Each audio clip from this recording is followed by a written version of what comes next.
Here are a few aspects that may help the seeker to recognize the true guru. 1. An awakened teacher only teaches freedom, urging the seeker to wake up, to be free of the mind, the ego, the world, customs, and traditions. 2. An awakened teacher never provides methods for the spiritual progress of a seeker, as he is aware all these methods boost the ego-dominated mind and deepens the conditioned state of the individual. 3.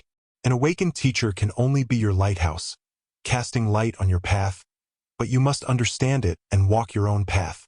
4.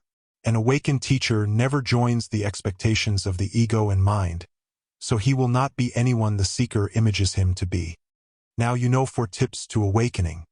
Your support means the world to me, so please remember to share, like, comment, subscribe, and hit the notifications bell to stay connected and never miss out on our future videos.